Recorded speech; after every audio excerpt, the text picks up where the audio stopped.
Hi, welcome to Knits Up. I'm Mindy, your hostess, and I'm coming to you from Syracuse, New York. You can find me as Knitter CNY on Ravelry and a whole bunch of other places. I'm on Plurk. Usually the only place I communicate with people most likely is Ravelry. That's the quickest and easiest way to get to me. It's been about a month since I've recorded, and mostly it's because I was sick for a few weeks, and then it was the holidays, so I haven't been able to record. So I'm going to basically show you what projects I've been working on, what I want to work on and get finished, and we'll go from there. Um, I actually do have a finished object, and of course it's over there. So um, we talked about how I had a bazillion and 12 pairs of socks on the needles. And of course, the ends on one of these are not woven in, so I'm just going to tuck them in because weaving in ends is something you do when you're bored. These are what I call the Siesta Fiesta socks, and they are fraternal twins. They do not match exactly, but they're really pretty. They're like pop art kind of things, and this is the Fiesta Jacquard, which is from, do we have this? That's the old one. It is Patton's Croy yarns and Patton's Croy socks.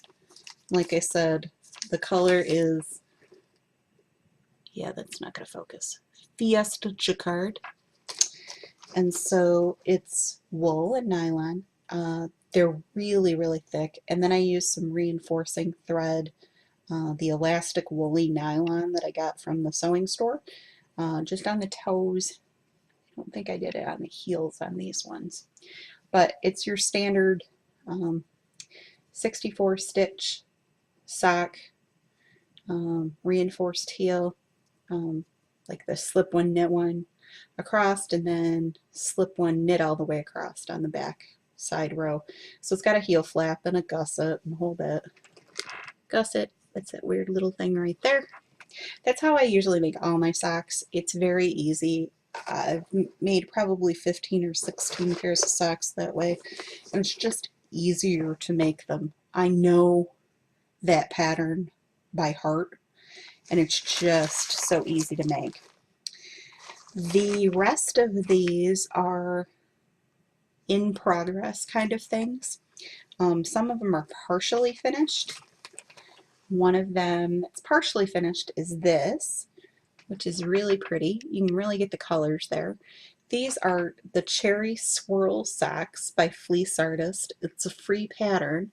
So if you go to my Ravelry project page, this project is called BFL Socks because the yarn is Fleece Artist BFL Socks. So really original. It's really nice. It's very cushy, and it's very, very pretty. The colors are sort of against a brownish black. I chose not to do this swirl pattern all the way down. It's basically a traveling stitch. Might show up. It's not showing up really that great. And this one is past turning the heel.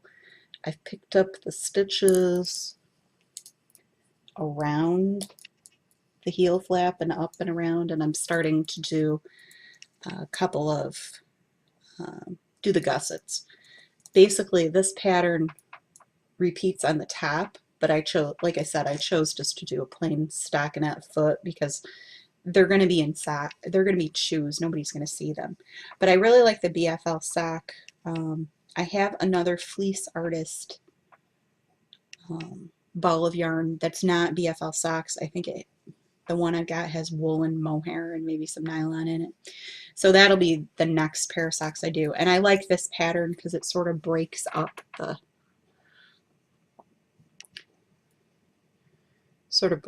everything. Yeah, you can kind of see there's a line there, but not really. It would show up much better on lighter yarn. Let's see. Other thing I'm working on is another pair of socks. I know this is highly original and you're just very, very shocked, I'm sure.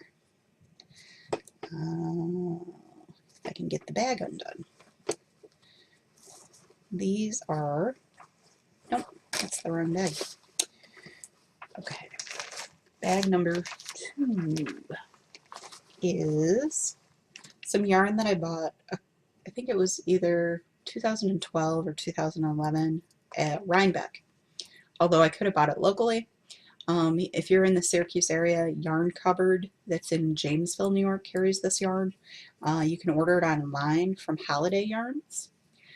This is their flock sock yarn, and this is the color of this one is called Nora's Oceans.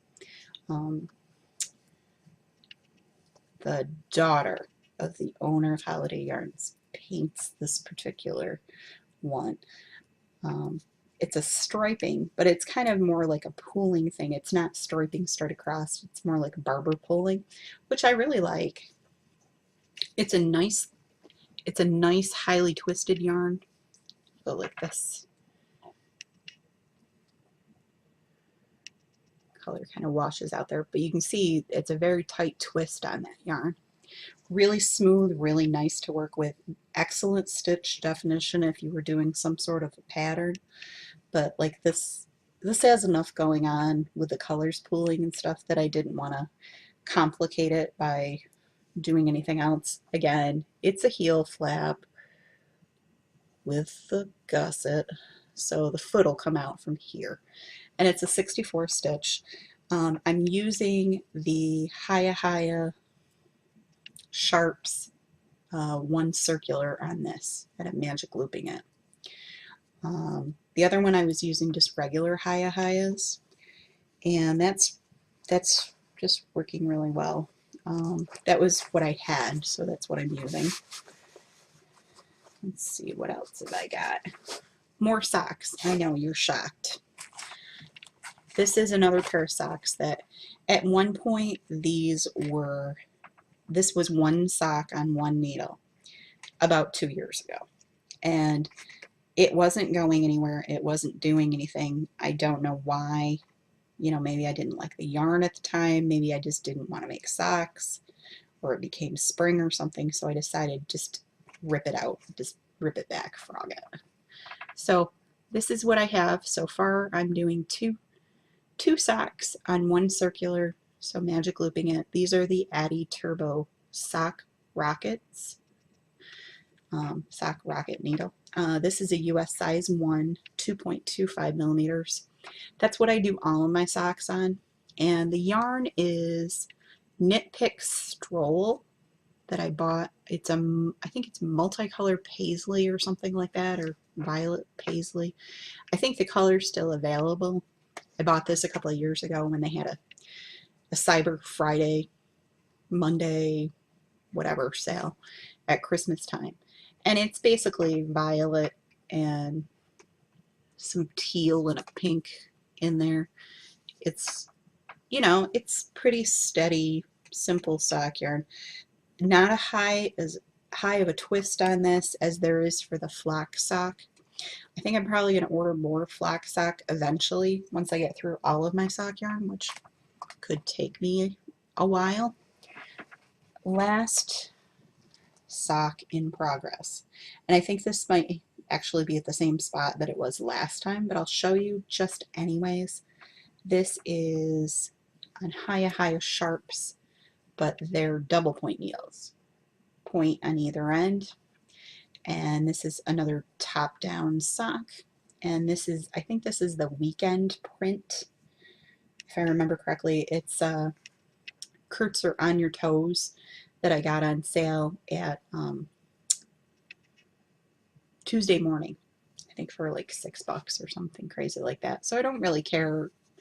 The yellow, I don't really care for. There's some weird little like confetti flecks in there, but I don't really care about that because they're socks and I'm wearing them under jeans. And I need wool socks desperately for winter, especially here when I was excited today because it got up to 27 degrees. That's because a couple of days ago we had temperatures that were down to below zero, and the wind chill was well below zero. But we're not nearly as cold as some other places, and luckily when our cold snapped in, we had um, the snow had actually stopped, so that was brilliant. Um, I forgot, I do have another object, new other finished object. Um, my cousin has been making a bunch of these. Um, she works over the Ithaca area, and from what I can tell, um, she's doing it for coworkers and things like that. But I've made these before. They became popular like last year or the year before. This is Red Heart sachet with sequins, and I still have to like trim the little end piece, but it looks terribly complicated. It's really super simple. I think there's like 6 stitches on this, and it's all garter stitch. The ruffle just works. I think I did this in a day and a half. So if you want to look really fancy, um, or as my friends would say, have a clown collar, you can do that. But this is kind of blinged out with the sequins. You can kind of see them. And I think I know I bought this at Walmart for $4.97 a skein. You can probably get it at AC Moore. Any of the big box stores would carry it. I like this color. It's called Panda. It's got black and white, and then there's like a silver in there. Let's see if it'll focus. It's better far away. But you can, it makes a really long scarf. And this is arm's length for me. But you, like I said, you can put it around you or something. It's a dress scarf, obviously. It's not to keep warm. But the yarn is kind of cool. The way it's made is like that. It's like netting, and then there's some sequins that are in the end part. And then there's like a chain part that's at the top. Let's see if I can grab an end and kind of show you. So it kind of looks like that. So the sequins would be at the bottom. This chain part would be at the top. And you use this little chain that's between the railroad tracks as your stitches. So handy dandy needle.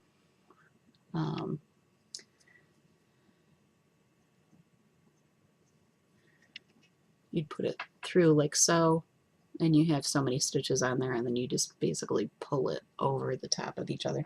There's videos on my website of how to do this. Very, very easy. My only suggestion would be, if you do it, use small needles, like short needles. I'm doing another scarf that's in process right now that I'm going to show you. That's kind of cool. Where is it? This is also a Red Heart yarn. I got this at also Walmart. This is Red Heart ribbons, and this sort of makes a ruffly, ribbony kind of scarf. This has 11 stitches on it, but you can see how those kind of go. Again, it's a railroad track yarn. So basically, when you want to do something, you just pull it over and pull that stitch over the other one. It's not very difficult. It's just trying to do it to keep them on the needles. Can become difficult. So what I'm using are, these are Red Heart starter needles that I had from a while ago when I was trying to teach somebody knitting.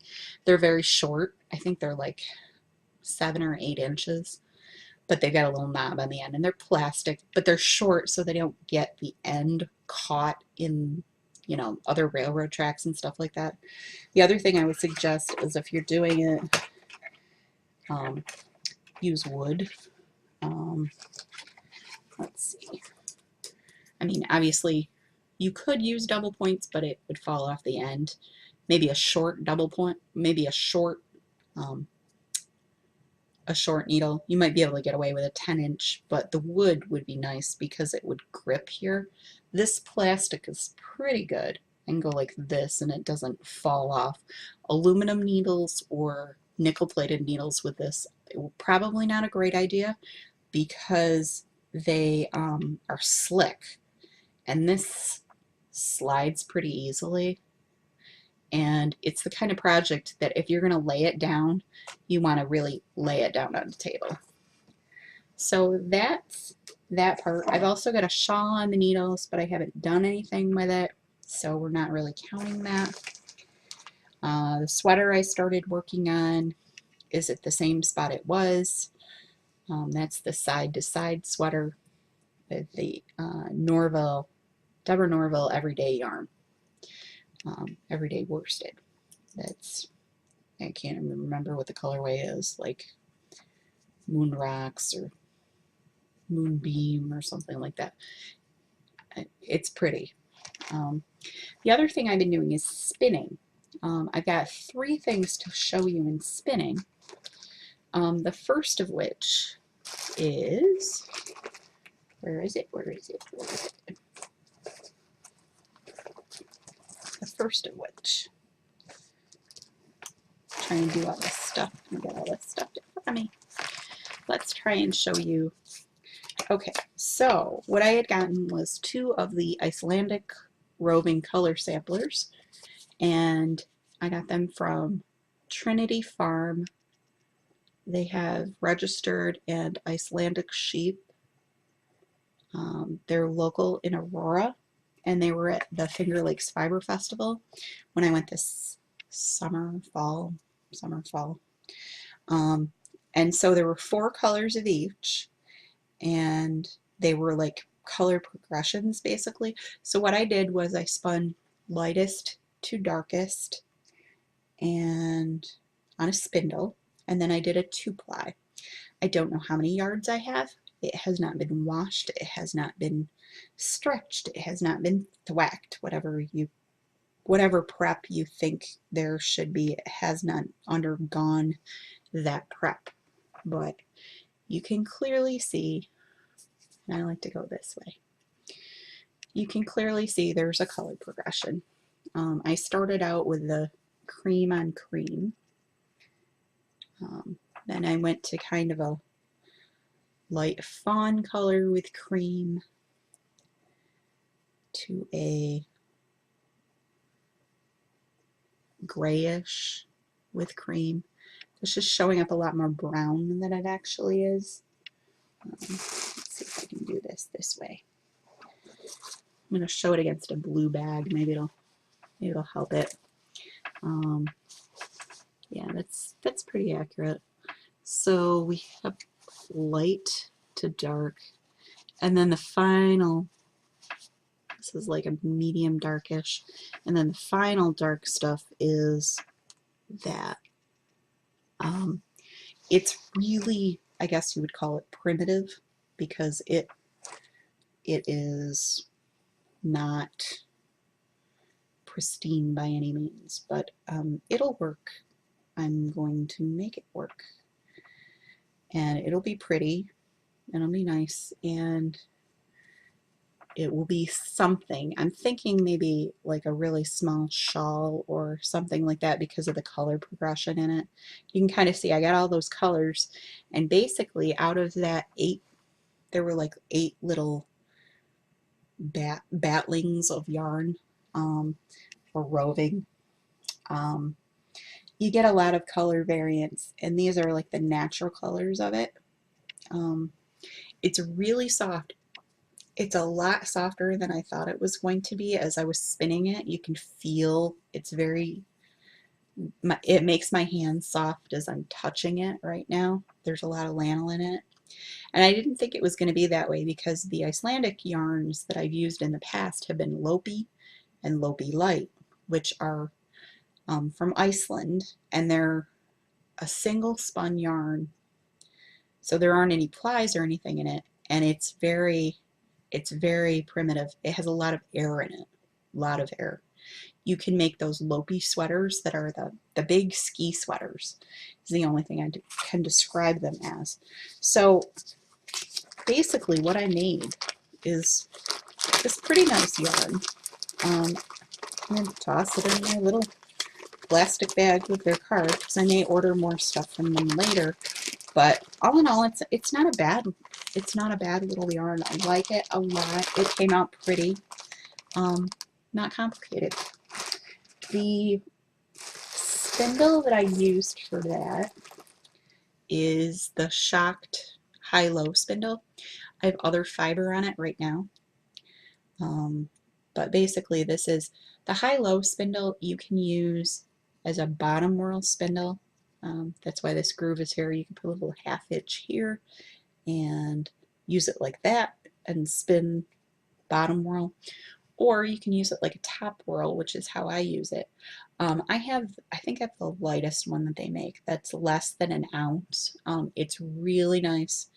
There's a little notch in here, so if you're spinning, you can, kind of run your yarn up through that notch and it'll kind of keep it. What I'm spinning here is merino, and this is Malabrigo Nubie, N-U-B-E. This is what it looks like. It's all sorts of pinks and purples and all sorts of funky colors. The color is called Electrica Baia, which Electrica Baia basically I would assume means electric dance, electric slide in my book, whatever. I got a big vat of fiber, a big thing of roving fiber top, whatever it is, from the Dizzy Sheep. So dizzysheep.com. They were running a Christmas special, and I think it was like $1 or $2 off what it normally is, but they do carry roving. Dizzy Sheep, they have a different deal every day. There's $1 shipping on it, and it's run out of the Village Yarn and Fiber store out of Rochester, New York. And that's where I had been to visit their store during the summer. I really like their staff. They have a lot of nice product if you get there in person. Besides the Dizzy Sheep, there's also an online store there. So if you just want to pay regular prices and you want to get stuff, you can purchase stuff from the online store. And I'm not sure if they do the $1 shipping on the online store or not, but there's like a discount. There's like little discount things across the top, so check them out. I like their store a lot. This is spinning up. I'm not sure that I'm crazy about merino because it's spinning nice, but it's okay. Merino is something that once you get to spin with, it's a fairly it's not as easy to spin as, say, Pullworth silk. The other thing I'm spinning is on a Louette. This is a Louette top whirl spindle. It's fairly heavy. This, compared with this is much lighter. This is about an ounce, less than an ounce. This, I think, is at least 3 ounces. It's heavy. I use this for plying as well, because you're supposed to use a heavier spindle for plying. I'm going to probably, when I'm done, ply these two things together. Now, though it doesn't look like it, it's very similar kind of prep. Let me find an end of this so you can see it. This is one of the braids I got from Spun Right Round down in Cortland. Obviously I've undone the braid. This is the merino, and it's just dyed some pretty colors, but I thought this pink is very similar. The pink is very similar, so I'm thinking if I ply these together, it should be really nice, because if I ply, this is sort of a semi-solid, I guess I would call it. There's some variation in it. There's some splashes of purple every once in a while, but not a lot. The Spun Right Round is, it's got more variation in color. So if I ply it with something that's all the same color basically, it's going to look a lot better and show the color a lot better. I'm probably just going to 2-ply it. I'm not 3-plying anything. So that's, and I've got some other stuff from Spun Right Round, but that's not on a spindle right at the moment because I just want to do the merinos and be able to ply them together. I am getting a fairly decent single from this. It's fuzzy in spots. It's going to be fuzzy. I'm a beginning spindler, so when I work on stuff, I'm not looking for perfection. I'm looking to get fiber actually spun and get it plied into yarn, and then someday I'll use the yarn, as exciting as that sounds. Now my earlier attempts with stuff have not gone as well. Suddenly I can sort of spin. I've been watching a lot of videos. The Drusilla Pettibone class on Craftsy, I think it's free, from fluff to stuff. I think I've got a Maggie Casey video that I ordered as a digital download from interweave.com, and then an Abby Frankenmount. If I'm mispronouncing her last name, I apologize, but I know she has a great drop spindling video. It's very like my kind of pace. It's not too fast. She starts out very simply of, okay, this is what you can do to start having spinning work for you. So those 3 have been what I've been using. And I think I bought them all on sale. Abby Frankenmount, Abby does have some videos on YouTube as well that are just, you know, recorded with your standard video camera that aren't professionally done, but it'll get you spinning if you are just starting out on a drop spindle. Because these 2 fibers are the same, they're both merino, that'll be good too because I can compare for them the same. I have a little fur thing to put these into. This is the knitted tote, but I haven't done the knitting part. This is a boy kit, B-O-Y-E.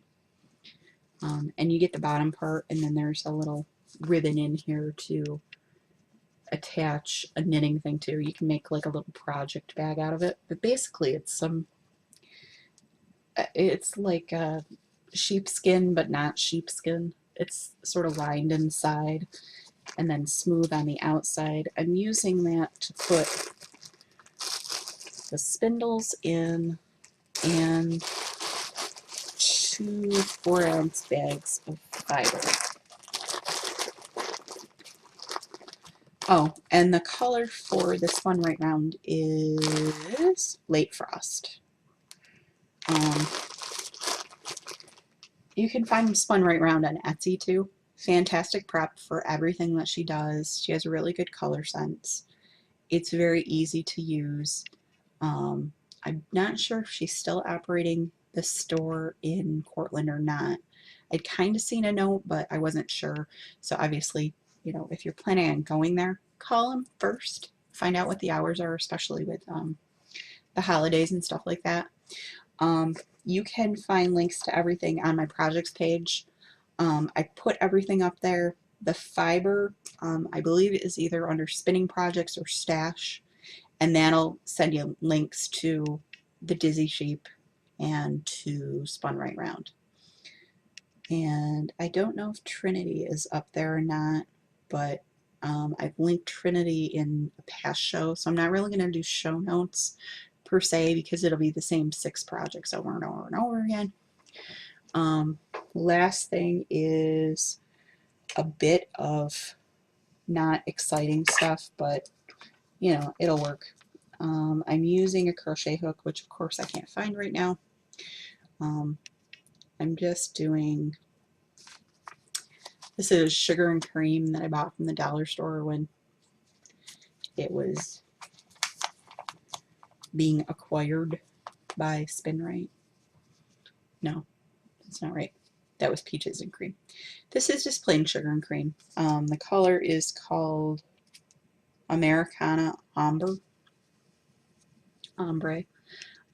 What I'm doing is I started out here, just did a chain, and then I'm what they call crocheting in the back loop. Um, when you crochet normally, see there's this little weird chain thing, you go under both loops, both of these loops, both of those loops. Let us demonstrate with not a crochet hook, with a knitting needle. There are 2 loops there. 2 loops from that chain.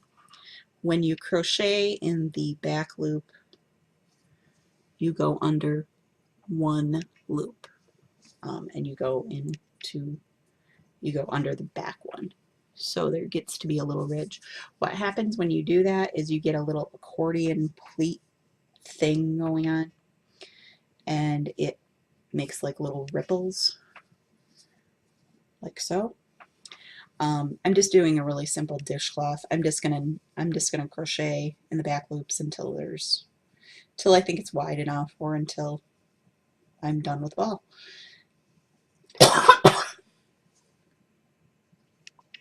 Can't even remember what size hook I'm using. Maybe an H. Maybe a G or an H. I think it's an H. And just really simple. This is mindless, but I had the ball of cotton, so that's what I'm using. The next thing I may be working on, as far as socks, is some mountain colors that I have that's in the iris colorway. This is purple, although you would not know it from looking at it. Let's look at this, which is another project. Okay, now it's showing up. This is purple, and it's got some funky color variations. But this is the iris colorway. It's got blues and purples in it, really pretty. I got that at Village Yarn and Fiber over the summer, and so that'll be the next pair of socks. That is also really tight, pretty tightly spun. So since I've dragged on for about a half an hour, I am going to let you guys go. Hopefully I'll see you in a couple of weeks and have more projects done. If you can go over to the group and you want to join the group and show us what projects you're working on. There's about 71 people in the group right now, so that's kind of exciting. Basically, there's not a whole lot going on besides that. Besides, it's snow and it's cold and it's Syracuse. So what am I going to keep doing? Knit socks. So you guys have a great week and go knit something.